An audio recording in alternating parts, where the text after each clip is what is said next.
वाह क्या बात है, मतलब बोल सर नहीं किया है।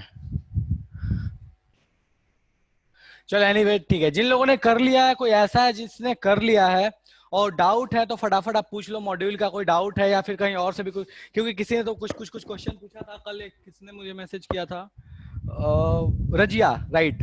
रजिया बेटा आपके क्वेश्चन हो गए थे जो कल तुमने मैसेज किया था मुझे।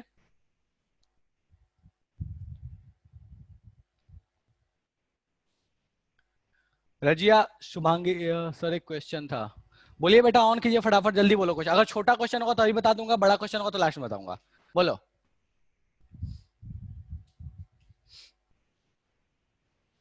शुभांगी, ऑडियो ऑन करके फटाफट बोल लो बेटा। सर एक क्वेश्चन है, molar lowering of vapour pressure for water at 100 degree Celsius.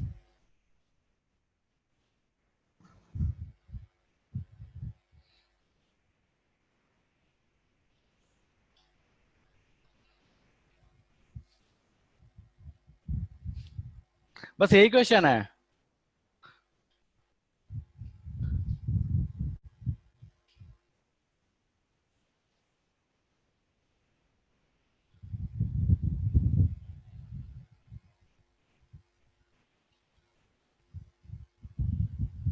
बेटा जहां जहां जो भी ये क्वेश्चन था ना, आप एक बार मुझे इसका फोटो लेके भेज दो, ठीक है, या फिर ऐसे आप लिख के ही पूरा भेज दो मुझे। पता नहीं मतलब एग्जैक्टली ये क्वेश्चन क्लियर नहीं हो रहा, आप क्या है ये, क्योंकि देखो एक्चुअल में क्या है ना, कि जब 100 डिग्री सेल्सियस पे बात करते हैं तो 100 डिग्री सेल्सियस पे जो वेपर प्रेशर होता है, जो प्योर वाटर की अगर बात करें तो 1 ATM हो जाता है। बस इतना लाइन है, इसके बाद पूछा क्या है, बस ये वैल्यू पूछी है कि बताओ molar molar lowering vapour pressure of water कितना होगा।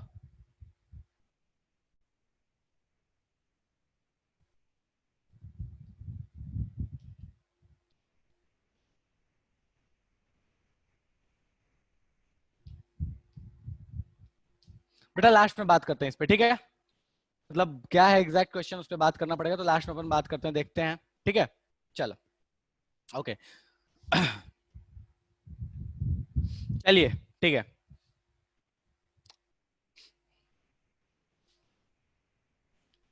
ओके, तो आज शुरू करते हैं नया chapter, that is chemical kinetics, ठीक है। तो आज का अपना टॉपिक है, सॉरी क्या लिख रहा हूं मैं यार।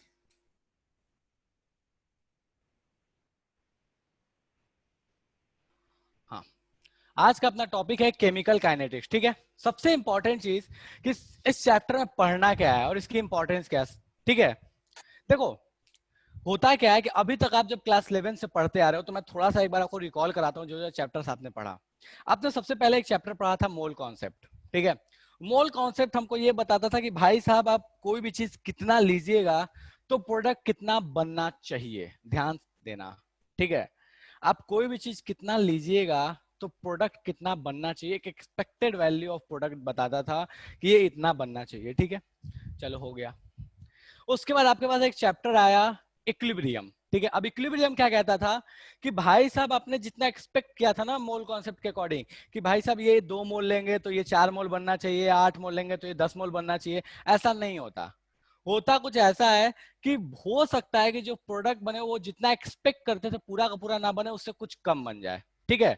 तो ये चीज हमने पढ़ा केमिकल, जब इक्विलिब्रियम पढ़ रहे थे, केमिकल इक्विलिब्रियम और आयनिक इक्विलिब्रियम, तो इसमें हम लोगों ने पढ़ा कि यार देखो जो प्रोडक्ट बनता है ना वो पूरी तरीके से कन्वर्जन नहीं होता है, वो पूरी तरीके से नहीं बनता है, सेम फॉर बैकवर्ड रिएक्शन भी था। तो हम वहां पे एक चीज सीख गए कि यार देखो जो प्रोडक्ट बनने वाला है वो पूरी तरीके से जितना हम एक्सपेक्ट करते हैं उतना तो नहीं बनने वाला है। डन हो गया। उसके बाद बात आया, 1 मिनट रुक जाओ मैं आ गया।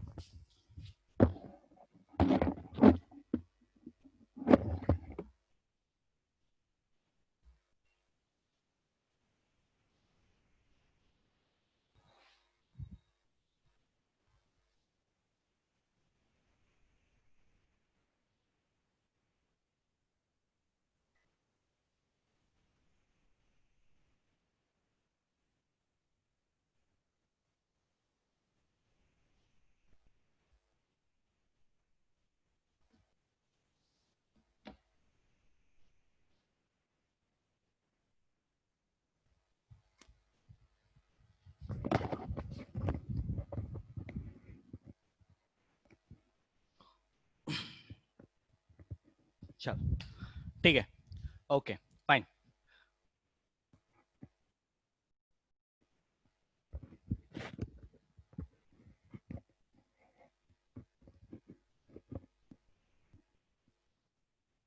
ओके नेक्स्ट पे आते हैं कि सर हमने ये पता लगा लिया कि एक्सपेक्टेड प्रोडक्ट कितना बनेगा, पहले ये पता लगाया, एक्चुअल में कितना बनेगा ये पता लगा लिया। उसके बाद एक चैप्टर पढ़ा थर्मोडायनेमिक्स। थर्मोडायनेमिक्स ने ये सिखाया कि वो रिएक्शन हो सकती है या नहीं हो सकती है, ठीक है। कोई रिएक्शन की कितनी पॉसिबिलिटी है, मतलब थर्मोडायनेमिकली वो पॉसिबल है या नहीं है, इंथैल्पी से रिलेट करके, डेल्टा ई से रिलेट करके, डेल्टा एस से रिलेट करके हमने वो चीज सीख ली, मतलब पॉसिबिलिटी है या नहीं है किसी रिएक्शन की होने की। अब इस चैप्टर में क्या पढ़ेंगे, तो कितना बनेगा ये पता है, होगा कि नहीं होगा ये पता है, अपने को एक चीज नहीं पता है कि कितने देर में होगा, ठीक है। तो ये जो चैप्टर है काइनेटिक्स वो इसी बात से डील करता है कि कोई भी जो रिएक्शन है वो कितने देर में होगी। चलो होगी तो ठीक है, ये तो श्योर है, कितना प्रोडक्ट बनेगा चलो ये भी श्योर है, लेकिन कितने देर में बनेगा, जल्दी बनेगा, धीरे बनेगा, क्या होगा, कैसा होगा, इस चीज के बारे में अपन डील करते हैं इस चैप्टर में। तो अपना चैप्टर है दैट इज केमिकल काइनेटिक्स, ठीक है। काइनेटिक्स का सिंपल सा मतलब यही होता है किसी चीज के, देखो जैसे एक्चुअली में ये क्या है ना, ये वर्ड आया काइनेसिस से, ठीक है, ग्रीक वर्ड है काइनेसिस, वहां से ही आया हुआ है, ठीक है। मतलब सिंपल सा है, वो चीज जो कहीं पे किसी तरीके से रेट के बारे में या स्पीड के बारे में डिस्कशन करे, उसके लिए अपन वर्ड यूज करते हैं काइनेसिस, ठीक है, चलेगा। फिजिबिलिटी के बारे में, हाँ फिजिबिलिटी के बारे में हम अपन पढ़ चुके हैं थर्मोडायनेमिक्स में। ओके, इलेक्ट्रोकेमिस्ट्री, बेटा इलेक्ट्रोकेमिस्ट्री इसके बाद पढ़ेंगे, ठीक है। इलेक्ट्रोकेमिस्ट्री थोड़ा लंबा चैप्टर है इन कंपैरिजन टू इन सारे चैप्टर्स के, तो थोड़ा लंबा है, तो इसके बाद इलेक्ट्रो पढ़ेंगे और उसके बाद फिर अपने पास आ जाएगा सॉलिड स्टेट, ठीक है। चलो तो ओके, अब आगे बात करते हैं कि चल ठीक है, मतलब ये तो समझ में आ गया कि सर काइनेटिक्स में अपने को पढ़ना क्या है। अब बात करते हैं कि जब बात ये हुआ कि रेट ऑफ रिएक्शन या रेट के बारे में, तो सबसे पहली चीज है कि रेट क्या होता है, ठीक है। अब देखो फिजिक्स में रेट पढ़ा है, फिजिक्स में वेलोसिटी पढ़ा, वेलोसिटी क्या होता है, तो change in displacement, change in, या फिर ऐसे बोलो चेंज इन, या फिर ऐसे बोलो कि चेंज इन पोजीशन, ठीक है। तो चेंज इन पोजीशन और change in displacement with respect to time, time के रिस्पेक्ट में जितना भाई चेंज होता है उसी चीज को हम क्या बोलते हैं, वेलोसिटी बोलते हैं। स्पीड के लिए हो जाएगा कि डिस्टेंस है, ठीक है। वो सेम तरीके से हम यहाँ पे भी डिफाइन करते हैं काइनेटिक्स को, ठीक है। यहाँ पे भी जो रेट है उस रेट को उसी तरीके से डिफाइन करते हैं, बस फर्क वहां पे क्या था कि अब डिस्प्लेसमेंट के रिस्पेक्ट में लेते हैं, यहाँ पे कॉन्सेंट्रेशन के रिस्पेक्ट में लेते हैं, ठीक है। तो अपने पास सिंपली जब बात की जाती है रेट ऑफ रिएक्शन की, तो रेट ऑफ रिएक्शन एक्चुअल में क्या है, चेंज इन कॉन्सेंट्रेशन, ठीक है, change in concentration with respect to time, ठीक है। तो मैं थोड़ा सा इसको लिखता हूं यहाँ पे, आप इसको ध्यान दीजिएगा, ठीक है।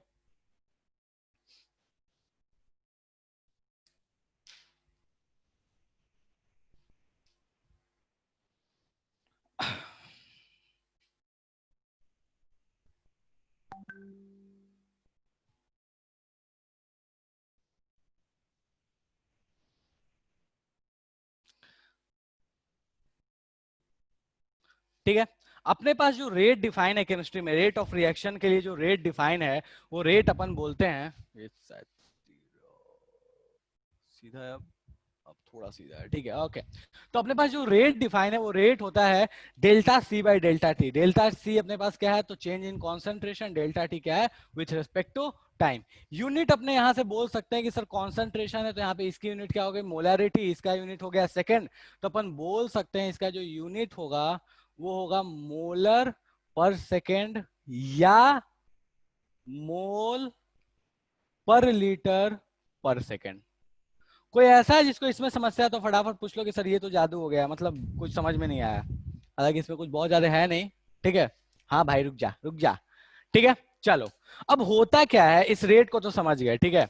अभी तक मैंने किसी रिएक्शन के बारे में कोई जिक्र नहीं किया, मैंने बस बताया कि रेट होता क्या है, ठीक है।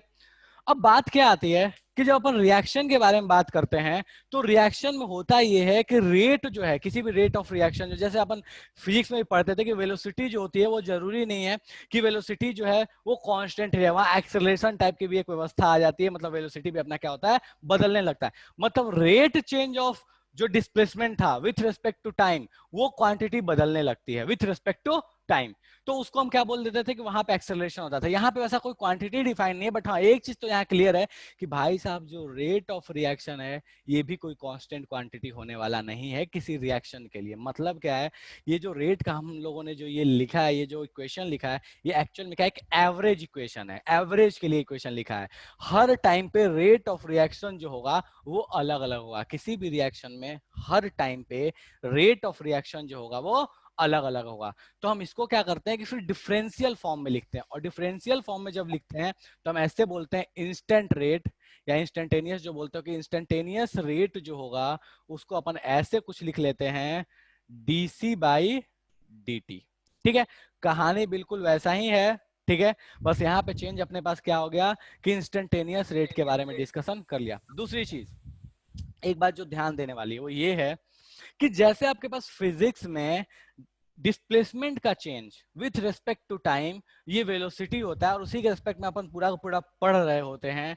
लेकिन बहुत बार ऐसा भी होता है कि आपको स्पीड के रिस्पेक्ट में चीजें पढ़नी होती हैं, बहुत बार ऐसा भी होता है कि डिस्टेंस के रिस्पेक्ट में चीजें पढ़नी भी होती हैं। ठीक है, तो अपने पास हालांकि अभी ऐसा कुछ नहीं है, बट कभी कभी क्वेश्चंस को चेंज किया गया है, तो ध्यान रखना एक चीज, स्टैंडर्ड रेट डिफाइन जो होता है वो होता है विथ रिस्पेक्ट टू मोलारिटी, मतलब कॉन्सेंट्रेशन के रिस्पेक्ट में डिफाइन होता है। बट हाँ, कभी अगर आपको क्वेश्चन में ये दे दे, स्पेशली मॉडिफाई करके क्वेश्चन में दे दे कि हाँ मैं जो रेट है वो कॉन्सेंट्रेशन के रिस्पेक्ट में या मोलारिटी के रिस्पेक्ट में मैं नहीं डिफाइन करना चाहता, मैं इसको डिफाइन करना चाहता हूं किसी और रेस्पेक्ट में। किसी और रेस्पेक्ट का मतलब हो सकता है वो प्रेशर हो सकता है वो मोलालिटी हो, तो वो अदर टर्म्स में भी ये रेट जो है वो डिफाइन किया जा सकता है। जरूरी नहीं है कि change in concentration with respect to time ही होगा।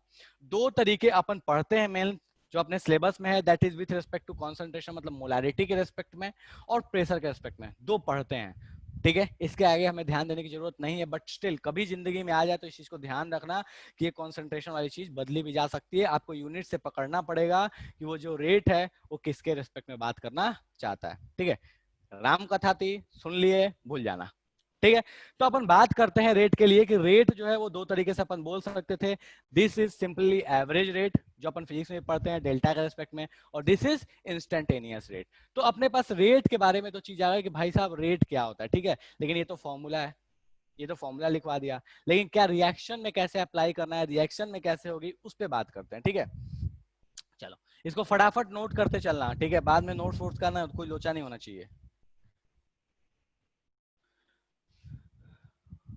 एमएस ना क्या बोलना चाहता है भाई, rate also depend on temperature catalyst. नहीं भाई, रेट रेट डिपेंड नहीं करता टेम्परेचर कैटलिस्ट पे। ठीक है, रेट कांस्टेंट डिपेंड करता है टेम्परेचर और कैटलिस्ट पे, उसके वजह से रेट डिपेंड करता है टेम्परेचर और कैटलिस्ट पे।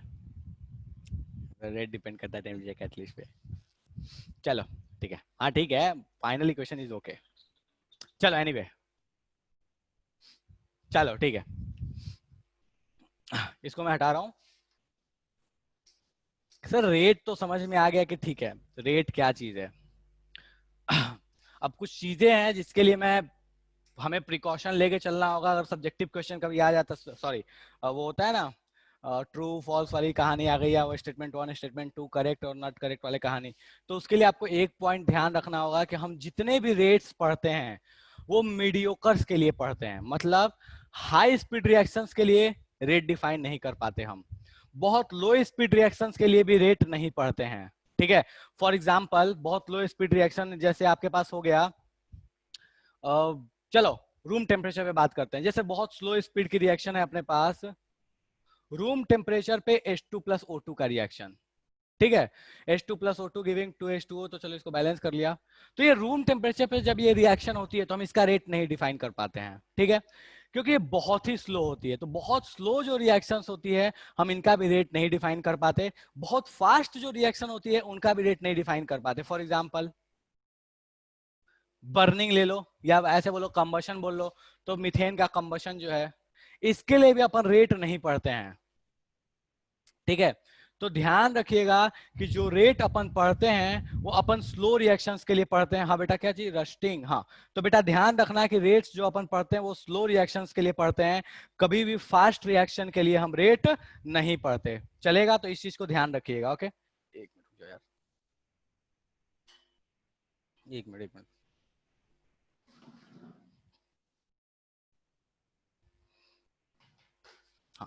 ठीक है।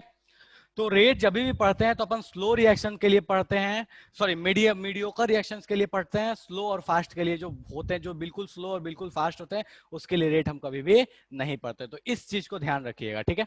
चलिए, ये बिल्कुल वैसा ही है जैसे आपको अगर याद हो तो इक्विलिब्रियम में पढ़ा करते थे कि यार जो जो रिएक्शंस फॉरवर्ड डोमिनेटिंग होती है उनके लिए भी इक्विलिब्रियम डिफाइन नहीं हो पाता, जो रिएक्शन बैकवर्ड डोमिनेटिंग होती है उसके लिए भी इक्विलिब्रियम डिफाइन नहीं हो पाता। सेम कहानी है, फॉरवर्ड और बैकवर्ड का कहानी बिल्कुल सेम है। जो बहुत फॉरवर्ड है उसमें फॉरवर्ड रेट बहुत ज्यादा रहा होगा, ठीक है, स्टार्ट में, ठीक है, वो बात की बात है कि वो बाद में जो भी हुआ हो। बैकवर्ड में भी कहानी क्या होती है, जस्ट उसका इनवर्स हो जाता है। तो हम वहां पे भी बोलते थे कि इक्विलिब्रियम कांस्टेंट जो है वो बहुत, जो फॉरवर्ड डोमिनेटिंग है या बैकवर्ड डोमिनेटिंग है, दोनों के लिए इक्विलिब्रियम कांस्टेंट हम डिफाइन नहीं कर पाते। चलो ठीक है, एनीवे, तो यहां तक कहानी हो गई अपने पास कि किस किस रिएक्शंस में रेट डिफाइन होगा और रेट होता गया, ठीक है। अगर हम बात करें किसी रिएक्शन की तो वहां पे इस रेट का कैसे लिखेंगे, तो मान लो एक एग्जांपल के तौर पे हमने एक एग्जांपल लिया, आर गिविंग पी, ठीक है। कोई एक रिएक्टेंट है आर, वो प्रोडक्ट दे रहा है पी। तो बोला गया कि बताइए भाई साहब यहाँ पे आप रेट ऑफ रिएक्शन कैसे लिखिएगा। तो हम सिंपली बोलेंगे कि रेट ऑफ रिएक्शन अपने पास क्या होगा, तो हम ऐसे कह सकते हैं कि भाई साहब आर का कॉन्सेंट्रेशन जैसे जैसे टाइम के साथ कम होगा, पी का कॉन्सेंट्रेशन जैसे जैसे टाइम के साथ बढ़ेगा, ठीक है, वही अपने लिए क्या कहला जाएगा, रेट ऑफ रिएक्शन कहला जाएगा, ठीक है। तो मैं इसको अगर अच्छा हूं तो इसको अपन ऐसे लिख सकते हैं कि change in concentration of R by delta t equals to change in concentration of P by delta t, ठीक है। Change in concentration of R by delta T या change in concentration of P by delta T, दोनों ही लिख सकते हो, ठीक है। लेकिन एक समस्या यहाँ क्या है कि जो ये रिएक्टेंट है इसका टाइम के साथ कॉन्सेंट्रेशन कम होते जा रहा है, ठीक है। इसका तो टाइम के साथ कॉन्सेंट्रेशन क्या हो रहा है, बढ़ रहा है। तो अपन कह सकते हैं कि आर भाई साहब जो हैं इनका चूंकि टाइम के साथ कॉन्सेंट्रेशन कम हो रहा है, तो हम कह सकते हैं कि फाइनल कॉन्सेंट्रेशन इनिशियल कॉन्सेंट्रेशन से तो कम होगा। तो जब फाइनल कम होगा, इनिशियल ज्यादा होगा, तो यहाँ जो अपने पास डेल्टा सी आने वाला है आर का, वो निगेटिव वैल्यू आ जाएगी। लेकिन अपने को रेट ऑफ रिएक्शन बात कर रहे हैं, रेट ऑफ रिएक्शन बात कर रहे हैं तो अपने को पॉजिटिव क्वांटिटी चाहिए, ठीक है। तो हम इसलिए करते क्या है कि इस भाई साहब के आगे में एक नेगेटिव लगा देते हैं, ठीक है। तो हम बोल क्या सकते हैं, हम ऐसे बोल लेते हैं कि minus rate minus change in concentration of reactant by delta T equals two plus change in concentration of product by delta T. तो यही अपने पास हो गया है रेट ऑफ रिएक्शन तब जब अपने पास मोलर रेशियो 1:1 हो। मतलब क्या है कि इन दोनों का जो रेशियो है, मोलर रेशियो 1:1 है।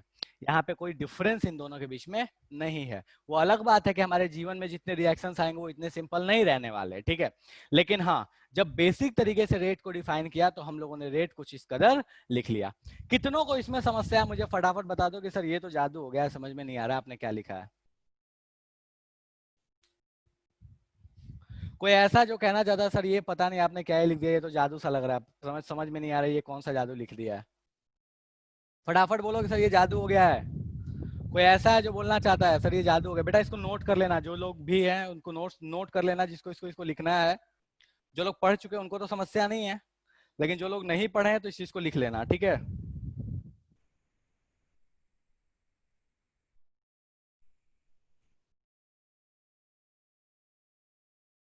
ठीक है, चलेगा, चलो, ओके। तो रेट ऑफ रिएक्शन के बेसिक में तो अपने को कोई समस्या नहीं है, ठीक है।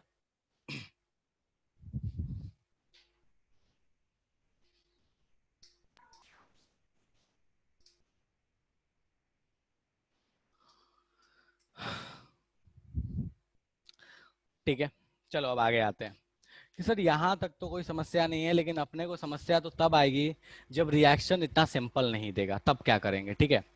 तो चलो रिएक्शन सिंपल दे नहीं दे वो तो बात की बात है, लेकिन पहले उससे थोड़ा सा एक चीज देख लेते हैं कि ये जो कॉन्सेंट्रेशन का चेंज है और जो ये इंस्टेंटेनियस रेट और एवरेज रेट है, इनके बीच में कैसा रिलेशन आने वाला है, ठीक है। तो अपन एक ग्राफ प्लॉट करने की कोशिश करते हैं, कॉन्सेंट्रेशन वर्सेस टाइम का, कॉन्सेंट्रेशन वर्सेस टाइम का एक ग्राफ प्लॉट करने की कोशिश करते हैं, ठीक है। कॉन्सेंट्रेशन वर्सेस टाइम का ग्राफ प्लॉट करते हैं किसके लिए? तो भाई साहब हम अपन दोनों के लिए प्लॉट करेंगे, ठीक है, मतलब रिएक्टेंट के लिए भी और प्रोडक्ट के लिए भी, दोनों के लिए अपन प्लॉट करने की कोशिश करते हैं, ठीक है। तो अपने को पता है कि जब टाइम जीरो था तो अपने पास प्रोडक्ट जीरो था, जब टाइम जीरो था तो अपने पास प्रोडक्ट क्या था? जीरो था, आर पी में जा रहा था, ठीक है। तो अपने पास जब टाइम जीरो था, जब एकदम रिएक्शन स्टार्ट हुई तो अपने पास प्रोडक्ट जो था वो जीरो था, लेकिन अपने पास जो रिएक्टेंट था उसका कुछ तो कॉन्सेंट्रेशन था, ठीक है। तो मान लिया उसका कॉन्सेंट्रेशन कुछ यहाँ रहा होगा, मुझे नहीं पता वैल्यू एग्जैक्टली, बट मैंने मान लिया कि चलो भाई साहब यहाँ कुछ कॉन्सेंट्रेशन रहा होगा, ठीक है। टाइम बढ़ते गया, जैसे जैसे टाइम बढ़ेगा होगा क्या कि ये भाई साहब का कॉन्सेंट्रेशन जो है ये बढ़ना स्टार्ट करेगा, ठीक है। और ये भाई साहब का जो कॉन्सेंट्रेशन है वो घटना स्टार्ट करेगा, ठीक है। प्रोडक्ट का कॉन्सेंट्रेशन टाइम के साथ बढ़ेगा, रिएक्टेंट का कॉन्सेंट्रेशन टाइम के साथ घटेगा, ठीक है। तो ऐसी कहानी अपने को कुछ बनने वाली है, ठीक है। अब बात ये होती है कि चलो ठीक है, ये तो बना लिया कि ऐसा कुछ हो सकता है केस बने। दूसरी चीज की बहुत लोग ये पूछ सोच सकते हैं, हो सकता है कि सर ये दोनों ग्राफ कट करेगा नहीं करेगा क्या होगा? तो बेटा ये डिपेंड करता है सिंपली केस के ऊपर, हो सकता है ये दोनों एक दूसरे को कट करें, हो सकता है दोनों एक दूसरे को कट ना करें, ठीक है। मतलब क्या हुआ, अगर देखो ये बहुत नीचे आ रहा है, ये बहुत ऊपर जा रहा है, तो इसका मतलब क्या? Forward dominating. अगर इक्विलिब्रियम याद करो तो इक्विलिब्रियम में ये सेम केस पढ़ा करते थे कि अगर प्रोडक्ट अपने पास रिएक्टेंट बिल्कुल कम हो चुका है, प्रोडक्ट बहुत ज्यादा हो चुका है, मतलब रिएक्शन क्या है? फॉरवर्ड डोमिनेटिंग है। अगर अपने पास ये रिएक्टेंट अभी, ये जो रिएक्टेंट है, सॉरी ये जो प्रोडक्ट है, ये प्रोडक्ट बहुत कम बना है और रिएक्टेंट बहुत कम घटा है, ये अपने पास प्रोडक्ट है और ये अपने पास रिएक्टेंट है, ठीक है। अगर रिएक्टेंट बहुत कम घटा है और प्रोडक्ट बहुत कम बना है, मतलब दोनों कट नहीं करेगा, दोनों के बीच में अच्छा खासा डिस्टेंस रह जाएगा और आगे जाके पैरेलल हो जाएगी लाइन, तो हम बोलते थे कि ये रिएक्शन जो है ये बैकवर्ड डोमिनेटिंग है। तो केस कुछ भी हो सकता है, फॉरवर्ड या बैकवर्ड, डिपेंड ऑन द कि आपके पास एग्जांपल क्या दिया हुआ। लेकिन अपने को इधर से मतलब नहीं है कि भाई साहब ये आगे जाके ये पैरेलल हो गया तो क्या कहानी है, अपने को इधर से मतलब नहीं है क्योंकि अपने को पता है इधर तो इक्विलिब्रियम आ चुका है। तो अपना स्टडी जो है वो इससे पहले है, इक्विलिब्रियम आने से पहले। तो इक्विलिब्रियम आने से पहले बात करते हैं। मान लो हमसे बोला गया कि इस जगह पे बताइए भैया रेट क्या होगा, ठीक है, इस जगह पे रेट ऑफ रिएक्शन क्या होगा। तो सिंपली अपन करते क्या है कि यहाँ पे एक टेंजेंट ड्रॉ कर लेते हैं, ठीक है। एक टेंजेंट ड्रॉ कर लिया। अब टेंजेंट जो ड्रॉ किया वो अपने को पता है कि भाई साहब ये जो टेन थीटा आने वाला है, ठीक है, तो यहाँ जो टेंजेंट होगा, यहाँ जो टेन थीटा आने वाला होगा वो अपने को एग्जैक्टली बताएगा कि डीसी बाई डी टी उस जगह पे कितना है, और यही अपने को बता देगा कि भाई साहब अपने पास रेट कितना है। तो सिंपल सा मतलब है कि अगर आपके पास कोई ग्राफ दिया है, उसमें इंस्टेंटेनियस रेट निकालना है, जिस भी पोजीशन पे निकालना है, तो वहां पे डीसी बाई डी टी कर दो, कॉन्सेंट्रेशन का डिफरेंशिएशन कर दो विथ रिस्पेक्ट टू टाइम, तो आपको पता चल जाएगा कि वहां पे इंस्टेंटेनियस रेट कितना है, ठीक है। अब बात करते हैं कि एवरेज रेट के बारे में, कि एवरेज रेट अपन कैसे निकालेंगे, ठीक है। तो सेम कहानी है, जैसे ये किया, जैसे अपन उसमें करते थे, फिजिक्स में करते थे, वैसे यहाँ भी एवरेज करोगे। मान लो अपने को बोला कि इस टाइम से लेके इस टाइम के बीच में बताइए एवरेज रेट कितना है, तो कुछ नहीं करना अपने को, सेम कहानी वैसे ही लगाना है कि change in concentration divided by change in time. तो अपने को अगर बोलेगा कि एवरेज रेट कितना है, तो हम इसके लिए ऐसे बोल देंगे कि एवरेज रेट जो होगा, मान लो पॉइंट्स मैं दे दे रहा हूं, ये मान लो पॉइंट है C2 और टाइम है T2, ठीक है, और ये पॉइंट अपने पास C1 और टाइम है T1। एक्स वाई के नहीं लिखा, वाई एक्स लिख दिया है, ठीक है, तो ध्यान रखना इसको। तो यहाँ पे रेट एवरेज जो बोलेंगे वो अपन बोल देंगे simply C2 minus C1 divided by T2 minus T1। तो ये अपने पास हो जाएगा एवरेज रेट, ठीक है। इसको ऐसे ही बोल सकते हो कि सिंपली ये जो एंगल है tan थीटा, ये tan थीटा के बराबर आएगा, ठीक है। तो ऐसे बोल सकते हो C2 minus C1 divide by T2 minus T1, ये अपने पास क्या हो जाएगा? एवरेज रेट आ जाएगा। नहीं, अगर ऐसा लगता हो कि सर ये जादू हो रहा है, तो डायरेक्टली वैल्यू याद रखो कि C2 माइनस C1 या delta C divide by delta T अपने पास एवरेज रेट आ जाएगा, और इंस्टेंटेनियस रेट क्या आ जाएगा? तो DC बाई DT आ जाएगा। यहां तक किसी को समस्या है तो फटाफट बताओ कि सर ये जादू हो गया, समझ में नहीं आया।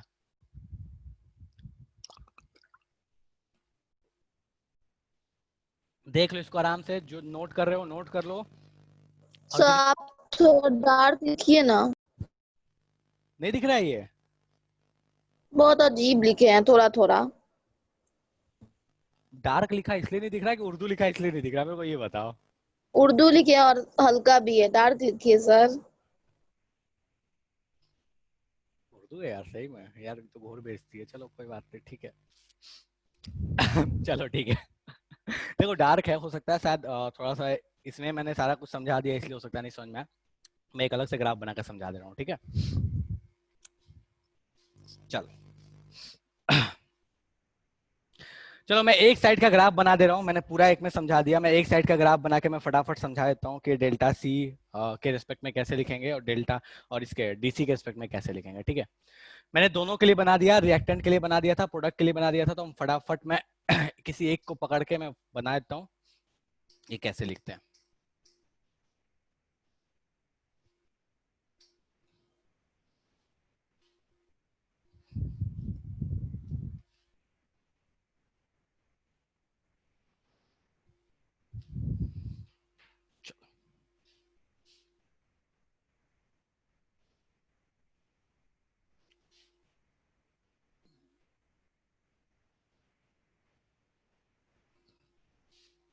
मैं रिएक्टेंट के रिस्पेक्ट में बता देता हूँ इसको, ठीक है। कॉन्सेंट्रेशन, टाइम, ये अपने पास हो गया 2 पॉइंट्स, ठीक है। यहाँ पे कॉन्सेंट्रेशन अपने पास हो गया, चलो T1, और ये हो गया C1, ये हो गया अपने पास T2, ये हो गया C2, ठीक है। ये रिएक्टेंट का ग्राफ है, reactant with respect to time. तो अपने को जब रेट लिखना होगा बेटा, तो अपन रेट कैसे लिखेंगे? तो एवरेज रेट जो लिखेंगे, एवरेज रेट वो सिंपली लिखेंगे चेंज इन कॉन्सेंट्रेशन इस गिवन टाइम इंटरवल के बीच में, change in concentration divided by change in time, ठीक है। तो चेंज इन कॉन्सेंट्रेशन अपन क्या लिख सकते हैं? तो देखो या तो लिख सकते थे ऐसे कि C2 माइनस C1, तो डायरेक्टली अपने पास क्या आ जाएगा? देखो C2 माइनस C1 लिखेंगे तो जो वैल्यू आएगी वो निगेटिव आएगी, तो अपने को एक निगेटिव आगे लगा लेंगे। या चाहो तो ऐसे लिख लो कि C1 माइनस C2। तो चॉइस तुम्हारी है, तुम जैसे लिखना चाहो लिख सकते हो। ऐसे अगर मैं बात करूं तो इसमें रेट होता है delta C by delta T minus लगा के, तो उस रेस्पेक्ट में बात करें तो ऐसे लिख सकते हैं C2 minus C1 divided by delta T, ठीक है। डेल्टा टी का मतलब अपने पास क्या हो गया? तो भाई साहब ये हो गया T2 माइनस T1, चलेगा। कुछ लोग ऐसे ही बोल सकते थे सर C1 माइनस C2 लिख लो, कोई इसमें समस्या नहीं है, ठीक है। दूसरी चीज कि इस वैल्यू को आप ऐसे भी लिख सकते हो, ठीक है। अपने को पता है कि ये delta C by delta T है, मतलब ये वाई एक्सिस और एक्स एक्सिस का रेशियो है। तो ये वैल्यू जो होगी वो डायरेक्टली tan थीटा के बराबर भी होगी, ठीक है। थीटा अपने पास कौन सा लिया है? ये लिया है, ध्यान रखना। तो ये वैल्यू जो है ये tan थीटा, इस tan थीटा के बराबर हो जाएगी। ये थीटा ले लिया हम लोगों ने। तो जो यहाँ पे एवरेज रेट आने वाला है वो आ जाएगा delta C by delta T, या फिर minus C2 by C2 minus C1 divide by T2 minus T1, या फिर tan थीटा। चलेगा बेटा? ये दिख रहा है? देखो इसमें उर्दू फारसी तो मेरे को नहीं लगता कि हुआ होगा, आई गेस सो। चलेगा? चलो ठीक है, ये क्लियर है ना? हाँ। अब आप बात करते हैं अपन कि इसी में अगर इंस्टेंटेनियस रेट लिखना हो तो कैसे लिखेंगे? सेम कहानी है बेटा, वैसे ही मान लो मुझे इस पॉइंट पे बोल दे इंस्टेंटेनियस रेट निकले लिखने के लिए, तो मैं क्या करूंगा? इस पॉइंट पे डिफरेंशिएशन कर लूंगा, ठीक है। और यहाँ जो अपने पास tan थीटा आएगा, देखो इसका ऐसे भी हो, देखो कुछ क्वेश्चन में ऐसे भी दे देगा, तो वहां पे चाहो तो आप डायरेक्टली ऐसे आपके पास वैल्यू आ जाएगी। जो यहाँ जो थीटा है ये थीटा डैश मान लो या अल्फा मान लेता हूँ, ठीक है। तो उस पॉइंट के लिए, इस पॉइंट के लिए मान लो ये पॉइंट अपने पास है G, तो G पॉइंट के लिए अगर अपने को बोलेगा रेट, तो आप डायरेक्टली बोल सकते हो कि tan अल्फा की जो वैल्यू आएगी वो G पॉइंट पे क्या होगी? इंस्टेंटेनियस रेट कहला जाएगी, ठीक है। तो G पॉइंट जो है इस पॉइंट पे अगर बोलते हैं कि R instantaneous at point G, तो ये कितना हो जाएगा? tan अल्फा हो जाएगा, ठीक है। या तो tan अल्फा बोल लो, या ऐसे बोल सकते हो अगर डिफरेंशिएशन के रिस्पेक्ट में, तो यहाँ पे बोल सकते हो dc by dt at g, ठीक है। तो वो भी तुम बोल सकते हो कि dc by dt at g, ठीक है। चलेगा? अब ये ध्यान रखना है कि यहाँ पे आपको नेगेटिव लगाना पड़ेगा, तो ये बस साइन जो है उसको चेंज करना है, यहाँ पे लगा लेना नेगेटिव। तो लिख देता हूँ मैं इक्वल्स टू नेगेटिव लगा लेना, ठीक है। तो यही अपने पास कहानी है। चलो ये सेकंड वाला उतना ध्यान नहीं देना, ऊपर वाले सपने को मतलब है ज्यादा। तो ऊपर वाली चीज क्या बोलती है कि एवरेज रेट जो होगा वो आपके पास change in concentration with respect to time होगा। इतने में किसी को समस्या है तो फटाफट बताओ कि सर जादू हो गया, समझ में नहीं आया। ये क्लियर है? देखो अभी थियरी वाली पार्ट है बिल्कुल, और ये क्लियर है, ऐसा लगे कि सर ये जादू हो गया।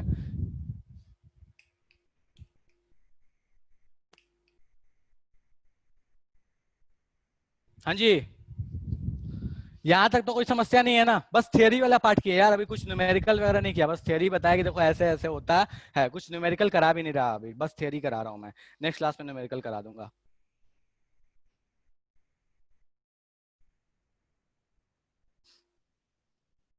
चलेगा, चलो ठीक है, ओके। मिटा दो इसको,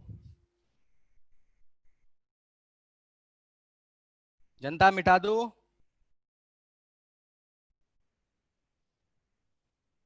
चलिए ठीक है, तो मैं इसको मिटा दे रहा हूं। अगर अपने पास सिंपल कहानी थी तब तो कोई दिक्कत नहीं था, मतलब ये था कि एक रेशियो जो था रिएक्टेंट वर्सेस प्रोडक्ट का जो रेशियो था वो 1:1 मोलर था, तब तो अपने को रेट लिखने में कोई समस्या नहीं हुआ, फॉर्मूला लगाने में कोई समस्या नहीं हुआ, ठीक है।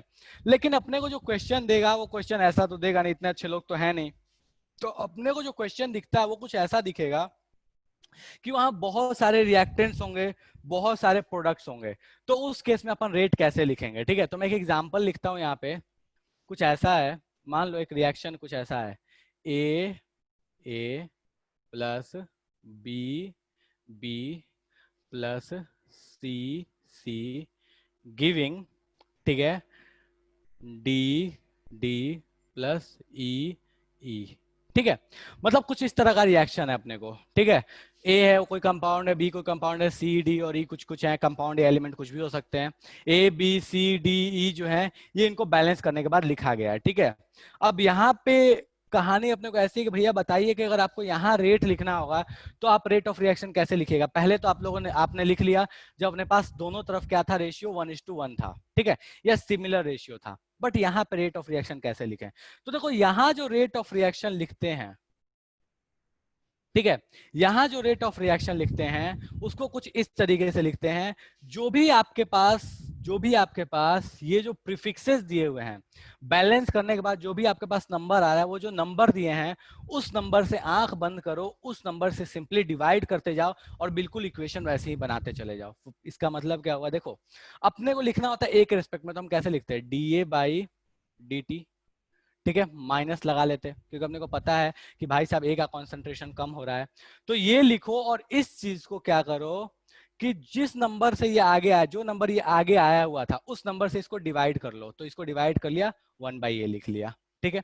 ये अपने पास हो गया rate of reaction with respect to A. B के रिस्पेक्ट में कैसे लिखेंगे, तो minus D B by D T into 1/b equals to minus D C by D T 1/(1/c), ठीक है। ये हो गया अपने पास इन टर्म्स ऑफ रिएक्टेंट्स, चाहे वो ए के रेस्पेक्ट में हो, चाहे वो बी के रेस्पेक्ट में हो, चाहे वो सी के रेस्पेक्ट में हो। तो देखो आप ऐसे कह सकते हो कि रेट ऑफ रिएक्शन, इन सबको इंडिविजुअली कैसे बोलते हैं, तो हम ऐसे कहते हैं ये वाली जो चीज है इसको बोलते हैं स्टेटमेंट वाइज ऐसे कि rate of reaction with respect to A. A के रिस्पेक्ट में रेट ऑफ रिएक्शन क्या है, इसको बोलेंगे उसी तरीके से rate of reaction with respect to B, इसको बोलेंगे rate of reaction with respect to C, ठीक है। अगर मैं प्रोडक्ट के लिए बात करूं तो प्रोडक्ट के लिए भी आप, प्रोडक्ट के रिस्पेक्ट में भी आप रेट ऑफ रिएक्शन लिख सकते थे, बस कुछ नहीं करना, जैसे ये लिखा था वैसे इसको यहाँ पे छाप दिया, तो 1/d dt या फिर 1/e d/dt, ठीक है। तो ये एक तरीका हो गया अपने पास रेट ऑफ रिएक्शन। मैंने न्यूमेरिकल नहीं कराया तो देख के मत सोचना पता नहीं सर ये जादू सा चीज है, जब न्यूमेरिकल देखोगे समझ में आ जाएगा ये तो महाफर्जी सा कहानी था, ठीक है। बट ये एक तरीका होता है जिस तरीके से अपन रेट ऑफ रिएक्शन को लिखते हैं अगर अपने पास रेशियो जो है वो 1:1 नहीं दिया हुआ है तब। इसको क्या बोलेंगे, तो रेट ऑफ, इस पूरे क्वांटिटी को क्या बोलते हैं, rate of reaction with respect to D. इसको क्या बोलते हैं, rate of reaction with respect to E. ठीक है, तो इस चीज को ध्यान रखिएगा कि किसके रेस्पेक्ट में रेट ऑफ रिएक्शन क्या होता है। अब यहाँ पे एक और भी टर्म इंट्रोड्यूस होने वाला है, ठीक है, decrease in the concentration rate और increase in the product rate, वो बाद में आने वाला, बट ठीक है, यहां तक मैंने बताया है rate of reaction with respect to anyone, A B C D E, किसी के रेस्पेक्ट में रेट ऑफ रिएक्शन बताने का तरीका। यहां तक किसी को समस्या है तो फटाफट बताओ कि सर समस्या समझ में नहीं आया। ओके सर, इक्वल साइन क्यों लगाया? बेटा इक्वल साइन इसलिए लगाया क्योंकि सारे के रिस्पेक्ट में जो रेट ऑफ रिएक्शन आने वाली है वो सेम आने वाली है। देखो रेट ऑफ रिएक्शन जो होगी वो किसी के रिस्पेक्ट में ले लोगे तो रेट ऑफ रिएक्शन बिल्कुल सेम आने वाली है, चाहे किसी के रिस्पेक्ट में आप लो, ठीक है। हाँ, किसी एक का रेशियो कम ज्यादा हो सकता है, किसी एक का रेट ऑफ डिक्रीज ज्यादा हो सकता है, किसी का रेट ऑफ इंक्रीज ज्यादा हो सकता है, दैट इज डिफरेंट थिंग। लेकिन रेट ऑफ रिएक्शन सारे के रिस्पेक्ट में क्या आने वाली है? सेम आने वाली है। इसको फटाफट छाप लो, फिर अपन आगे आएंगे। तो छाप लिया। छाप लिया, क्या बात है,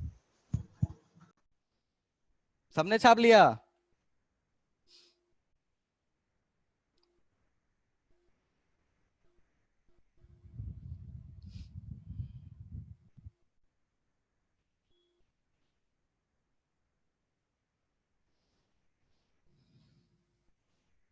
चलो ठीक है, तो ये अपने पास हो चुका है कि रेट ऑफ रिएक्शन का फॉर्मूला क्या होता है, ठीक है।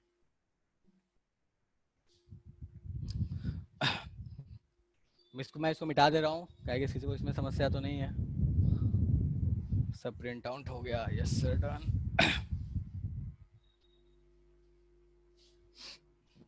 कर लो कर लो।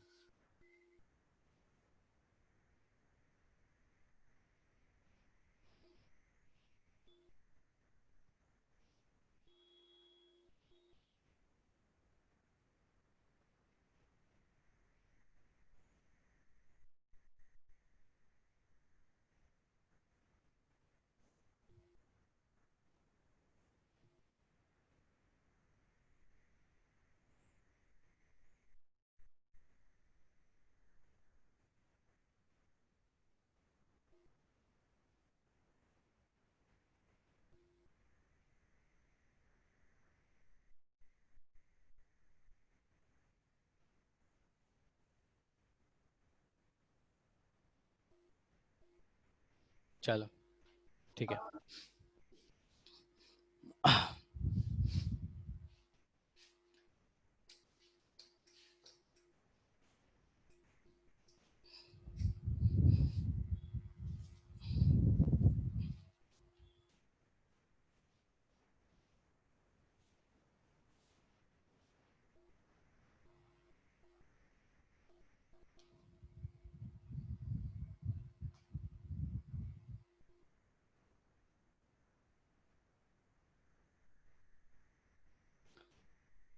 एक मिनट रुको, मैं देखता हूँ, एक क्वेश्चन मैं शेयर करता हूँ, अगर खुल जाए तो। हाँ बिल्कुल बेटा, क्वेश्चन ही देने के लिए मैं शेयर कर रहा हूँ, एक मिनट रुक जाओ, अगर जस्ट अ मिनट।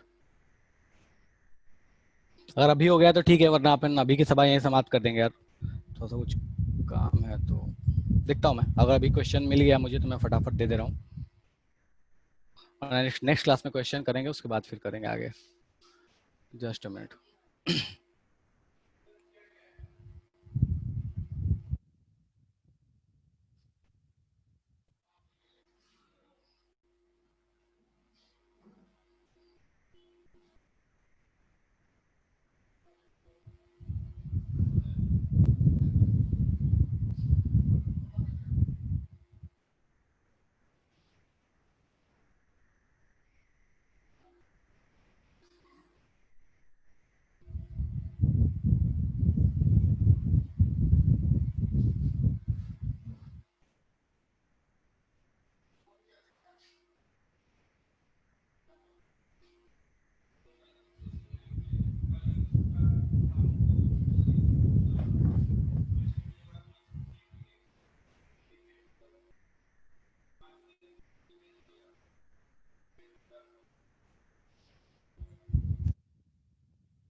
चलो ठीक है, मैं एक क्वेश्चन शेयर कर रहा हूँ, अब फटाफट देखो, ये आपके मॉड्यूल का ही क्वेश्चन है।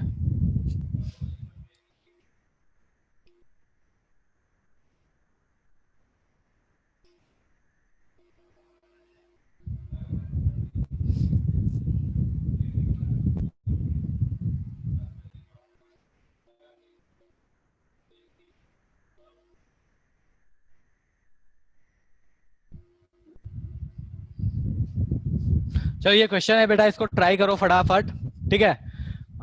क्वेश्चन नंबर 1 इलस्ट्रेशन में, क्वेश्चन नंबर 1 जो दिया है इसको फटाफट ट्राई करो, ठीक है। कौन ज्ञानी है?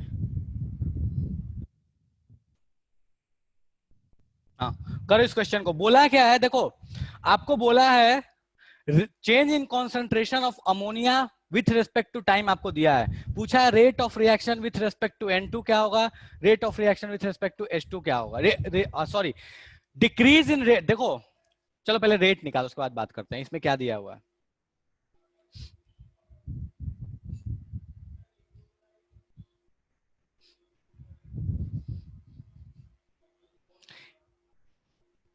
देखो इसमें रेट नहीं पूछा एग्जैक्टली, ये ध्यान रखना, रेट ऑफ रिएक्शन। इसमें पूछा है सिंपली कि decrease in concentration of N2 with respect to time और decrease in concentration of H2 with respect to time.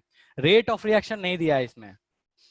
मतलब आपको सिंपली पूछना चाहता है इसमें कि dN2/dt क्या होगा और dH2/dt क्या होगा। dNH3/dt आपको दिया हुआ है, ठीक है।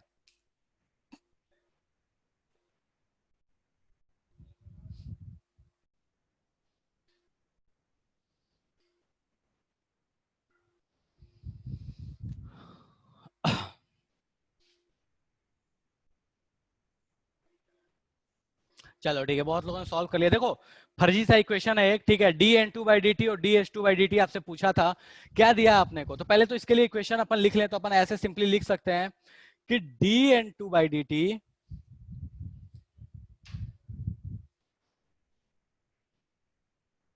dN2/dt इक्वल्स टू, माइनस लगा लेते हैं यहाँ पे क्योंकि रिएक्टेंट है, -1/3 dH2/dt इक्वल्स टू 1/2 dNH3/dt। ये अपने को दिया हुआ है, ठीक है। ये अपने को इक्वेशन पता है।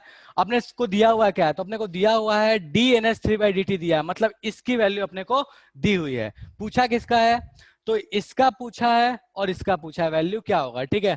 तो अपने बोल सकते हैं यहाँ पे कि dNH3/dt जो होगा, उसके लिए अगर मैं बोलूं कि इन दोनों को पहले इक्वेट करते हैं, तो अपन बोल सकते हैं कि dH2/dt जो होगा वो हो जाएगा, इस 3 को उठा के इधर भेज दो, तो -3/2 dNH3/dt।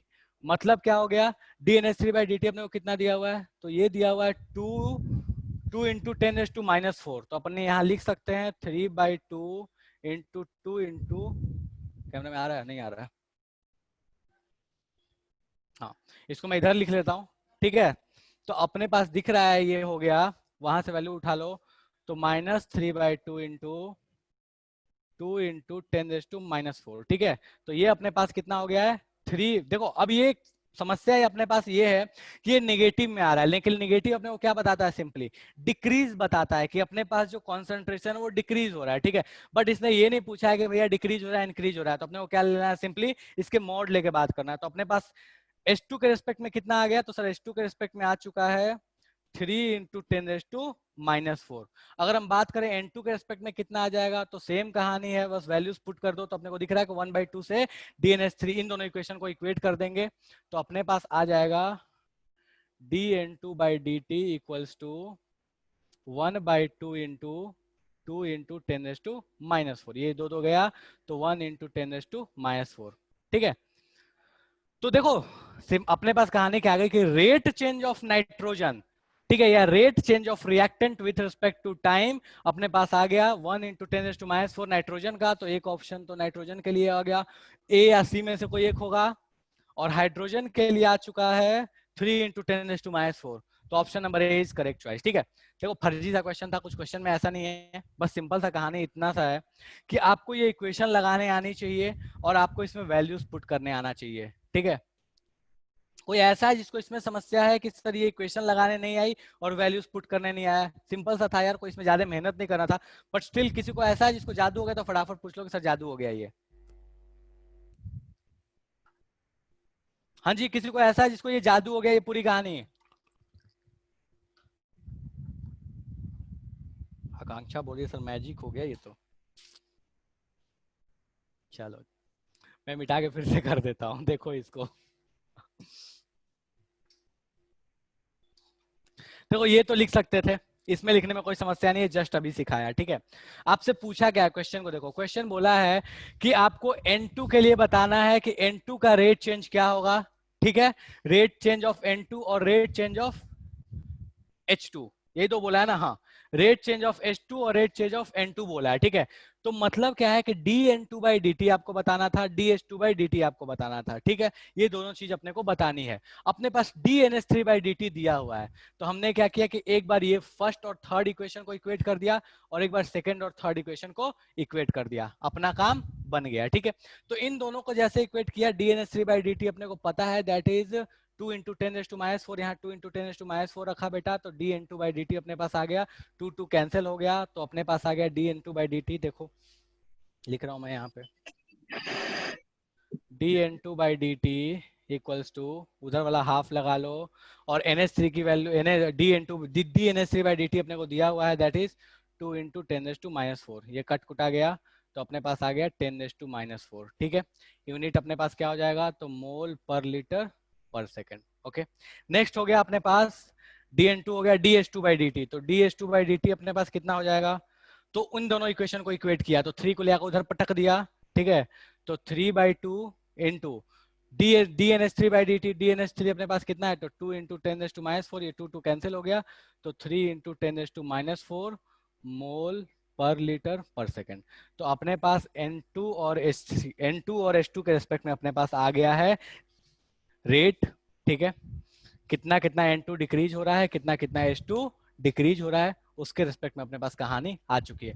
अब इसमें एक और भी चीज पूछ सकता था, बोलेगा कि भैया बताइए पूरे रिएक्शन का रेट कितना होगा। तो पूरे रिएक्शन का रेट आप चाहो तो किसी एक को पकड़ लो और वहां से निकाल सकते हो, ठीक है। ये वैल्यू, ये वैल्यू, ये वैल्यू, ये जो कंप्लीट वैल्यू, ये जो कंप्लीट वैल्यू, ये जो कंप्लीट वैल्यू है, यही अपने पास क्या है, रेट ऑफ रिएक्शन है। तो किसी से भी आप पकड़ के निकालोगे वैल्यू सेम आएगी। फॉर एग्जाम्पल यहाँ से निकालो, तो dN2/dt अपने पास कितना आ रहा है, तो यहाँ पे कुछ भी नहीं लगा, तो ये आ जाएगा आपके पास 10⁻⁴, ठीक है। ये ध्यान रखना, ये जो माइनस है ये सिंपली अपने को बताता है कि भैया यहाँ पे कॉन्सेंट्रेशन चेंज जो था वो डिक्रीज हो रहा था, तो 10⁻⁴ हो गया। अगर यहाँ पे इसके रिस्पेक्ट में पुट करोगे तो ये अपने को दिख रहा है 3 इंटू 10⁻⁴ है, डिवाइड बाई 3 कर दोगे तो अपने पास 10⁻⁴ आ जाएगा। मतलब इसके रिस्पेक्ट में भी जो रेट ऑफ रिएक्शन आएगी वो सेम आएगी, इसके रेस्पेक्ट में भी जो रेट ऑफ रिएक्शन आएगी वो सेम आएगी। क्यों? क्योंकि इसकी वैल्यू दी है 2 इंटू 10⁻⁴। मतलब रेट ऑफ रिएक्शन तीनों के रेस्पेक्ट में सेम आएगी, बस फर्क इतना है कि तीनों का अलग अलग खुद का जो इंक्रीज इन कॉन्सेंट्रेशन है और डिक्रीज इन कॉन्सेंट्रेशन है, इसका रेट अलग अलग होगा। लेकिन रेट ऑफ रिएक्शन तीनों के लिए क्या आने वाला है, सेम आने वाला है। फर्जी सा एग्जाम्पल है, नेक्स्ट क्लास में और एग्जाम्पल देख लेंगे अपन, ठीक है। फिलहाल कि मैं मतलब ज्यादा नहीं जा रहा, थोड़ा सा कुछ है, तो अपन आज की सभा यहीं पे समाप्त करेंगे। 9:56 हो गया ना, ठीक है, ओके।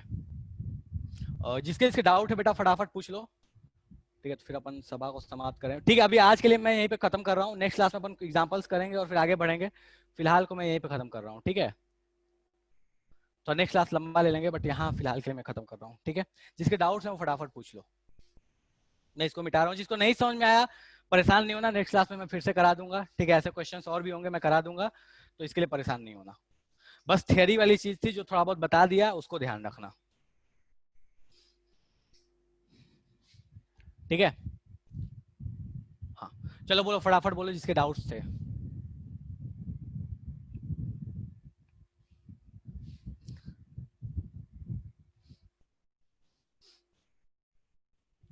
हाँ Shubhangi, molar lowering vapour pressure of water at 100 degree Celsius. बेटा एग्जैक्टली यही स्टेटमेंट था या कुछ और भी इसमें पूछा था?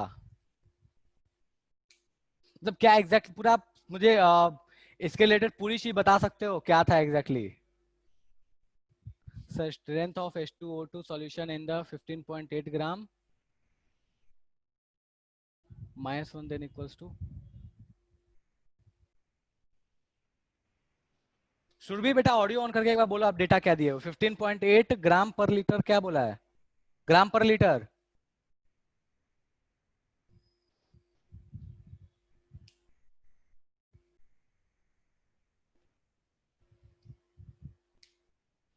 चलो ठीक है, तो स्ट्रेंथ ऑफ H2O2 बोला है आपके पास। देखो ग्राम पर लीटर आपको दे दिया है, ठीक है।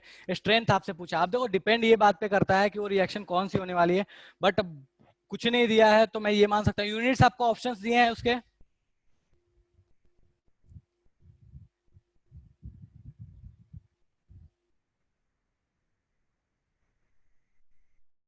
वॉल्यूम स्ट्रेंथ पूछा है, ठीक है। देखो वॉल्यूम स्ट्रेंथ का फॉर्मूला क्या होता है? वॉल्यूम स्ट्रेंथ का फॉर्मूला होता है 11.2 इंटू कॉन्सेंट्रेशन, ठीक है। 11, देखो मतलब इसका मीनिंग समझ लो, इसका मीनिंग क्या होता है। तो इसका मीनिंग क्या होता है वॉल्यूम स्ट्रेंथ का, कि अगर मैं किसी भी, जो भी अपने पास सॉल्यूशन है, उस सॉल्यूशन का अगर मैं 1 लीटर ले लूंगा तो वो जितना अपने पास ऑक्सीजन गैस देगा, O2 देगा, that is simply volume strength, ठीक है। तो अगर मैं बात करूं H2O2 का, तो वॉल्यूम स्ट्रेंथ अपन क्या बोलते हैं? तो देखो H2O2 जो है ये रिएक्ट किया तो ये अपने को दे दिया H2O। अगर किसी को डेरिवेशन समझ आए तो देखो यहाँ डेरिवेशन में बताता हूँ वॉल्यूम स्ट्रेंथ का, ठीक है। ये अपने को रिएक्शन होता है। तो अगर मान लो इसका कॉन्सेंट्रेशन 1 मोलर था, फॉर टाइमिंग मान लो इसका कॉन्सेंट्रेशन 1 मोलर था, और इसका मैंने 1 लीटर एजम्पशन ले लिया, तो 1 लीटर जैसे ही मैं लूंगा बेटा, 1 मोलर 1 लीटर, मैंने क्या बोला आपसे कि 1 लीटर सॉल्यूशन जितना आपको ऑक्सीजन गैस दे दे वही वॉल्यूम स्ट्रेंथ कहलाता है। तो अगर ये 1 लीटर सॉल्यूशन लेते 1 मोलर होता तो ये कितना मोल्स आ जाता? 1 मोल। और 1 मोल के लिए ये मिलता 1 मोल और ये मिलता हाफ मोल, और हाफ मोल का वॉल्यूम कितना हो जाता है एट एनटीपी? तो हम बोल सकते हैं कि 11.2 लीटर हो जाता है, ठीक है। तो अपने सिंपली बोलते हैं कि वॉल्यूम स्ट्रेंथ जो हुआ H2O2 का, सिंपली वो होता है 11.2 इंटू मोलैरिटी, ठीक है। तो जो भी आपके पास मोलैरिटी दी है उसको 11.2 से मल्टीप्लाई कर दो। आपके पास देखो मास दिया है, क्या दिया है? मास दिया है आपको 15.18 ग्राम पर लीटर, ठीक है। इसको आप कन्वर्ट कर लो मोल्स पर लीटर में, कैसे कन्वर्ट करोगे? तो यहाँ पे आप मोलैरिटी कैसे लिखोगे? तो मास दिया 15.8, तो 15.8 डिवाइडेड बाई मोलर मास इसका कितना हो जाएगा H2O2 का? तो मोलर मास आपके पास हो गया है कितना? 32 दो 34, तो 32। तो 15.8 डिवाइड बाई 34, ये आपके पास क्या आ गया? कॉन्सेंट्रेशन आ गया। ये चलेगा? किसका था? सुरभि बेटा, ये चलेगा कॉन्सेंट्रेशन? चलो ठीक है, तो आपके पास ये कॉन्सेंट्रेशन आ चुका है, मोलैरिटी आ चुका है। मोलैरिटी को बेटा आप यहां पुट कर दो, आपके पास आ जाएगा वॉल्यूम स्ट्रेंथ। चलेगा? ठीक है, ओके। सॉल्व करने की जरूरत तो नहीं है ना? ऐसा तो नहीं है कि सब सॉल्व करके बताओ? हाँ, गुड, ठीक है, ओके। अब आते हैं इस क्वेश्चन पे। सर इतना ही क्वेश्चन था। क्या था? Molar lowering in vapour pressure of water at 100 degree Celsius. कोई ऑप्शन नहीं था बेटा इसका?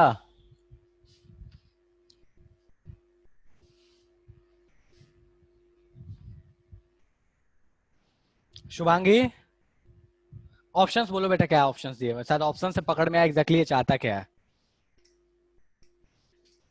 सर ऑप्शन तो था सर, लेकिन हम बस आंसर ही लिखे। तो देखो एक्चुअली में क्या है ना कि देखो ये क्वेश्चन जो है ना, मतलब थोड़ा सा कुछ क्लियर नहीं हो रहा है यार, कि कहना क्या चाहता है एग्जैक्टली सर वही सर, हमको भी सर क्लियर नहीं हुआ था। तो सर इसमें तो सर हम अभी सर चेक किए, तो इसका मतलब होता है कि सर एक मोल जब नॉन वोलेटाइल सॉल्यूट होता है उसमें अगर 1000 ग्राम वाटर में डाले तो उसका जितना चेंज होगा वही होगा, तब तो सर निकल ही जाएगा। तो तो इसका जैसे लेकिन 1 इसका मोलर बॉइलिंग पॉइंट से, इसका बॉइलिंग पॉइंट से क्या लेना है? वाटर, तो बॉइलिंग मोलर पॉइंट थोड़ी ना है सॉरी सर, वेपर इसमें तो प्रेशर, अच्छा सॉरी सर सॉरी, एक मिनट। वेपर मोलर प्रेशर हाँ का ठीक है ठीक लोअरिंग बताना है। है। 100 डिग्री सेल्सियस बेटा, 100 डिग्री सेल्सियस पे बोला है ना, तो बॉइलिंग पॉइंट से क्या लेना देना है इसका, मैं ये पूछ रहा हूँ।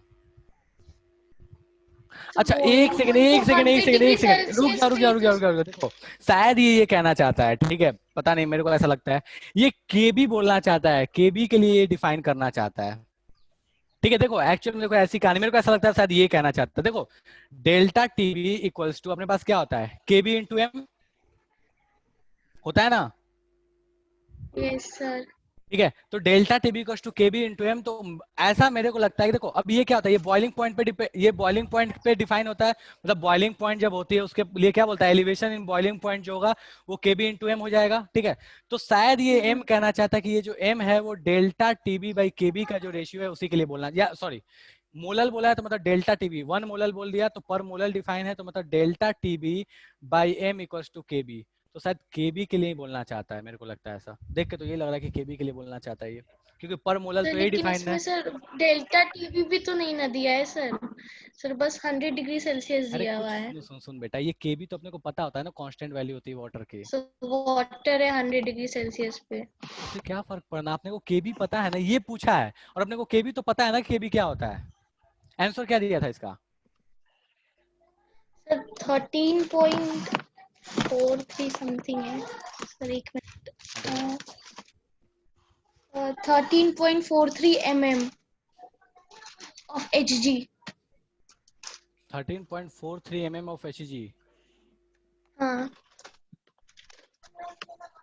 पता नहीं यार, मतलब क्या कहना चाहता है एग्जैक्टली आप सर, मेरे को एक मतलब बार। वही सर 1 मोलर सर, अगर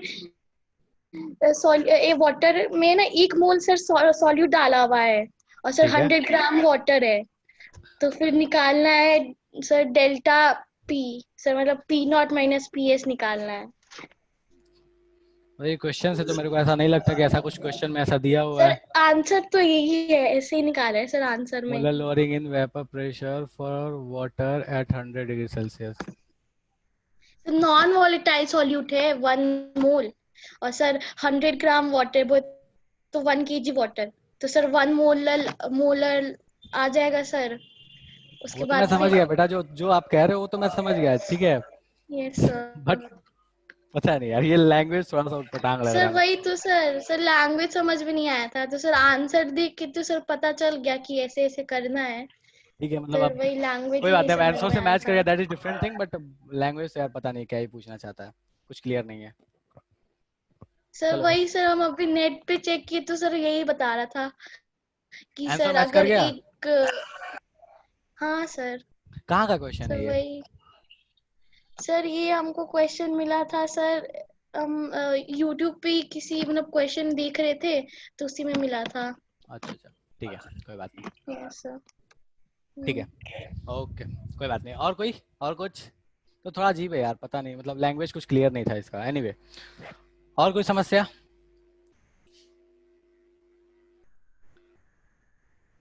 और किसी को कुछ पूछना है फटाफट पूछ लो, थोड़ा सवा समाप्त करेंगे। सर क्या है, फिर से बोलो सर। हम लोगों का इसने लिवरिंग वेपर प्रेशर निकालना है, हम लोगों को इसमें लिवरिंग, क्या कहना चाहता है भाई?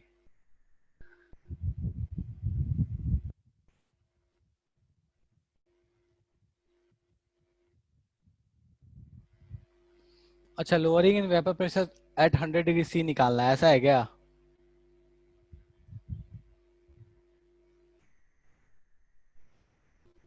पता नहीं यार क्या है, कुछ सर क्लियर ये तो नहीं है। मेरा क्वेश्चन है, मतलब molar lowering of vapour pressure at 100 degree Celsius.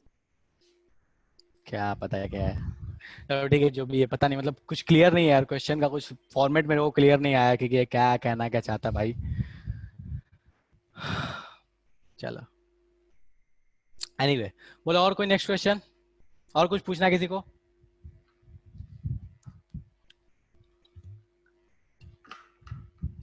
चलो ठीक है, एनीवे, तो अभी किसी को कुछ नहीं पूछना तो अपन आज की सभा समाप्त करते हैं, ठीक है। अगली क्लास में फिर मिलेंगे तो बात करेंगे कुछ आए की कहानी। अभी क्वेश्चंस बहुत सारे करने हैं यार, मतलब ठीक है, थोड़ा टाइम कम है अपने पास। खत्म करें, किसी और कुछ पूछना है कुछ, फटाफट बोलो। सर सर बोलो। एक और क्वेश्चन था सर, वो तो सर हम लोग को सर ही करवाए थे सर, वो सेंटर वाले पे ही सर हुआ था सर कि vapour pressure of solvent eight 293 kelvin is 100 mm Hg, then vapor pressure of solution containing 1 mole of strong electrolyte Ab2 is। अब तो उसमें तो वो तो हो जाएगा ना, उसमें तो कोई समस्या नहीं है। हाँ तो सर इसमें सर जैसे वेपर प्रेशर सॉल्वेंट का दिया है सर, लेकिन सर जैसे ये मोल फ्रैक्शन के लिए सर इसमें सर 99 ले लिए सर सॉल्वेंट का, और सर 1 ले लिए सॉल्यूट का, सर 1 मोल ले लिए सॉल्यूट का, फिर पी नॉट दिया हुआ है, फिर एक आई एक मिनट निकाल एक के मिनट सर एक मिनट फिर रुको एक निकाले। मिनट रुको रुक जाओ। एक मिनट, कितने में कितना सॉल्यूट डाला है ये बताओ मेरे को। सर वेपर प्रेशर सॉल्वेंट का 100 mmHg। चलो वो तो ठीक है, 100 mmHg है, वो तो हाँ, ठीक है, ओके। सर सॉल्यूट किसको कितना सॉल्यूट डाला है, किसमें और कितने सॉल्वेंट में डाला है? सर नहीं दिया सर, बस पूछा है कि vapour pressure of solution containing 1 mole of a strong electrolyte AB2 is। तो इसमें बस पूछा कि सॉल्यूशन का वेपर प्रेशर बताइए जब एक मोल आवाज ही नहीं AB2 आ रहा बेटा। Strong electrolyte. एक Ab2 मिनट। स्ट्रॉन्ग इलेक्ट्रोलाइट है। अब मुझे फोटो लेके भेज दो, ठीक है। Ab2 yes strong sir. Electrolyte है तो बोला क्या है, 1 मोलर सर लिया है। हाँ सर 1 मोल है। ये 1 मोल है, हाँ सर ठीक है उसको। ये। हाँ ये 1 मोल लिया और कितने में डाला है? सर नहीं दिया है सर, बस वेपर प्रेशर पूछ रहा है। ठीक है चलो मान लिया, वेपर प्रेशर आपने से पूछा है। अच्छा सॉल्यूशन बताया ना कि सॉल्यूशन का। 1 मोलर बनाइए, वो तो बोला है ना सॉल्यूशन। नो सर, बस बोला है कि 1 मोल स्ट्रॉन्ग इलेक्ट्रोलाइट डाले हैं सॉल्वेंट में, और सॉल्वेंट का वेपर प्रेशर 100 mmHg है। कितने सॉल्वेंट में डाले हैं? सर नहीं दिया है सर, वही तो सर। पूरा तो क्वेश्चन बोलो सर, मेरे को, पूरा बोलो, कुछ मिसिंग है इसमें। सर इतना ही क्वेश्चन ही है। फिर सर से बोलो, वेपर रिपीट कर। सर वेपर प्रेशर सॉल्वेंट का दिया हुआ है 293 केल्विन पे 100 mm ऑफ Hg। ठीक है चलो, तो पी नॉट दिया है सॉल्वेंट का 100 mmHg। यस। हाँ अब बोलो आगे। अब sir vapour pressure of solution बताना है जब 1 mole of electrolyte strong electrolyte AB2 हाँ is dissolved in the solvent।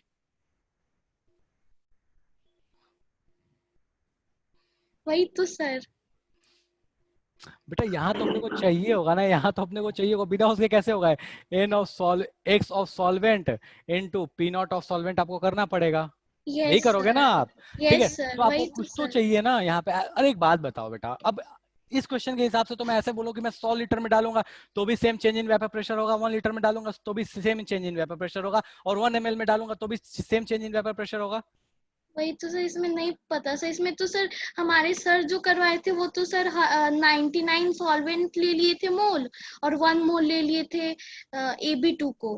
1 मोल तो गिवन ही है, तो सर 99 अदर जो रेस्ट बचा उसको सर सॉल्वेंट ले लिए थे सर। 100% का कैसे बना के कर दिए थे। क्वेश्चन पक्का पूरा कंप्लीट बोल रहे हो बेटा? अगर कंप्लीट बोल रहे हो क्वेश्चन तो कुछ एरर इतना है। ही क्वेश्चन है। एरर है बेटा, कुछ एरर है। वही सर। ठीक है आपको जो सॉल्यूशन दिया गया तो उसमें बताया, उसमें बोले होंगे ना सर कि 99 किस चीज के लिए लिए, क्या किस चीज के लिए लिए? सॉल्वेंट। तो कहाँ से आपको कैसे पता कि 99 होगा? वही तो सर, तो इसलिए तो सर पूछे नहीं हमको कि सर आपको कैसे कंफ्यूजन पता, होता है। आपको ये परम ज्ञान कैसे आया कि 99 होगा? सर अब तो सर चले गए, सो उस टाइम याद नहीं आया सर, चलो अभी थोड़ा ज्यादा लग रहा है। कुछ गड़बड़ है बेटा, ये एरर है, ठीक है। Yes sir. मतलब इसका मतलब तो ये हो गया ना कि आप ये कहना चाहते हो कि यार मैं 100 ग्राम में भी डालूंगा तो सेम चेंज आएगा, 1 kg में डालूंगा तो भी सेम चेंज आएगा, और 1000 kg में डालूंगा तो भी सेम चेंज आएगा, ऐसे थोड़ी होता है। हाँ वही तो सर। एरर है ना इसमें। Yes sir. ठीक है, और कोई समस्या है? Thank you sir. No sir. चलो सर। ठीक है। हाँ बोलो। सर आवाज आ रही है? हाँ आ रही है, बोलो। सर वो जो molar lowering of vapour pressure था ना, हाँ उसका मतलब ये होता है कि अ, अ, जब 1 मोल नॉन वोलेटाइल सॉल्यूट को 1000 ग्राम H2O में डालते हैं ना, ठीक तो है। उसको बोलते हैं lowering of vapour pressure of H2O, molar lowering. उसका फॉर्मूला होता है P0A माइनस PS। हम लोग को इसमें सब तो दिया हुआ है सर, हो तो जाएगा ये। P0A हम लोग को पता है, वाटर का नॉर्मल प्योर वाटर का 100 डिग्री सेल्सियस पे होता है 760 mm ऑफ Hg, और उसका वो तो ठीक है, देखो सॉल्यूट का मोल वो 1 ठीक मोल है, है। मान गया मैं, वो ठीक है, वो 760 लगा लिया वहां पे, और हाँ 1 मोल जब डाला तो 1 मोलर के लिए हम निकाल सकते हैं, 1 मोलर के लिए हमने दोनों का डिफरेंस निकाल लिया। हाँ ठीक सर है, ठीक है। तो वो डिफरेंस आ जाएगा लेकिन यार ये क्वेश्चन मतलब ये लाइन थोड़ा सा अजीब स्टेटमेंट नहीं था, मतलब मेरे को स्टेटमेंट एक्चुअली क्लियर नहीं होता कि स्टेटमेंट कहना क्या चाहता है। अरे सर आंसर भी आ गया उससे। ठीक है मैं सर मान इसमें गया। ना स्टेटमेंट में ही सर सब चीज है सर। स्टेटमेंट अगर सर इसका पता नहीं है कि इसका मतलब क्या होता है सर, नहीं तो फिर नहीं होगा। अगर स्टेटमेंट का पता है क्या होता है तो तब होगा क्वेश्चन। सर इसका जो स्टेटमेंट है ना, इसमें दिया हुआ है 1000 ग्राम ऑफ H2O में डाला जा रहा है, यानी कि हम लोग को सॉल्वेंट का मास पता है और उसका हम लोग मोलर मास तो जानते ही है वाटर का, तो 18 से डिवाइड कर देंगे 1000 को, तो 55.5 आ जाएगा। अब उसके बाद हम लोग को फॉर्मूला पता है ना, राउल्स लॉ वाला, P naught A minus P S upon P naught A equals to X B होता है। तो वो जो P naught A minus P S है ना, वही होता है molar lowering of vapour pressure, delta P लिख देंगे उसको, और इक्वल्स टू हो जाएगा P naught A into X B, और एक्स बी का फॉर्मूला होगा N B upon N A plus N B. तो पी नॉट ए हम लोग को पता है 760, और 760 इंटू 1 अपॉन जो टोटल नंबर ऑफ मोल्स है यानी कि 1 प्लस 55.5, उससे आ जाएगा सर।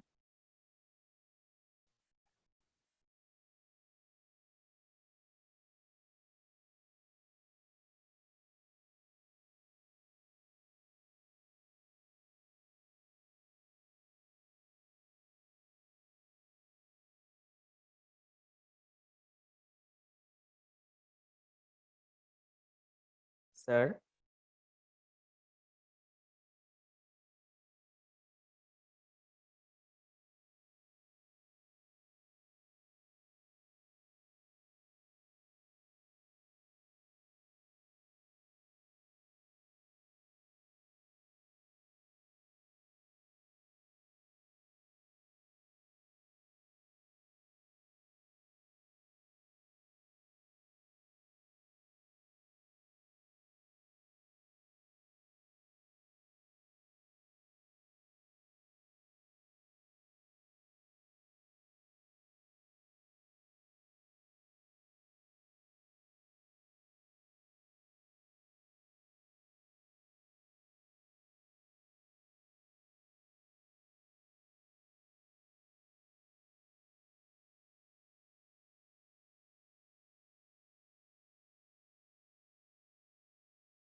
सॉरी यार, पता नहीं कुछ तो इश्यू हो गया था, इस वजह से ये चला गया था।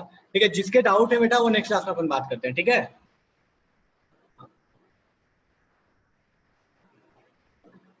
सुन रहे हो? चलो ठीक है।